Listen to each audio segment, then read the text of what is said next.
সনাতন ধর্মাবলম্বীদের দোল উৎসব আজ এই মুহূর্তে রাজধানীর ঢাকেশ্বরী মন্দিরে আছেন রিপোর্টার চন্দ্রিমা চৌধুরী। সরাসরি যাচ্ছি তার কাছে। চন্দ্রিমা,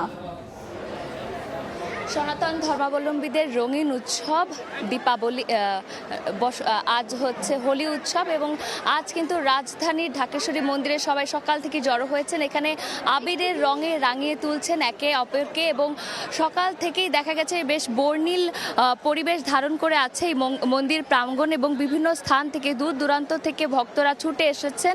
নানান রঙে একজন আরেকজনকে রাঙিয়ে তুলছেন, ঠাকুরের পায়ে সেই রং ছুঁয়ে দিচ্ছেন এবং তারা বলছেন যে সম্প্রতি দেশে যে নারীর প্রতি সহিংসতা হচ্ছে, তারা আসলে ঠাকুরের কাছে বলছে যে এই যে নারীর প্রতি এবং এই সহিংসতা এবং দেশের যে অস্থিতিশীলতা তা আসলে তা নাশ করতেই আসলে সব অশুভ শক্তির নাশে যেন ঈশ্বর শান্তি প্রতিষ্ঠা করে এবং এই রঙের পরশ যেন সকলের জীবন এবং এই দেশকে রাঙিয়ে তুলতে পারে।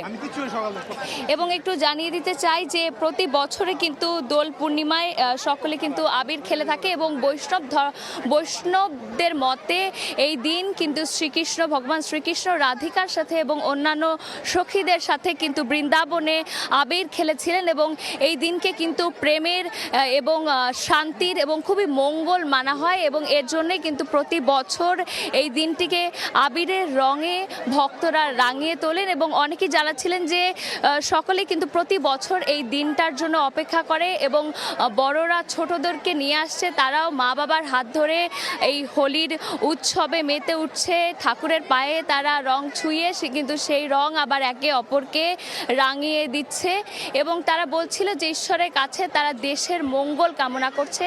একই সাথে জানিয়ে রাখতে চাই যে সকলে কিন্তু এই সুন্দর মুহূর্তগুলোকে ফ্রেমে বন্দি করার জন্যে সকলে কিন্তু ছবি তুলে রাখছেন এবং একে অন্যের সাথে কিন্তু এই মুহূর্তগুলো বন্দি করে নিচ্ছেন তাদের মুঠোফোনের মাধ্যমে এবং নানান রঙে তারা একে অপরের সাথে হোলি খেলছেন। এই ছিল আমার কাছে রাজধানীর ঢাকেশ্বরী মন্দির থেকে হোলি উৎসবের সর্বশেষ। দোল উৎসবের খবর জানছিলাম রাজধানীর ঢাকেশ্বরী মন্দির।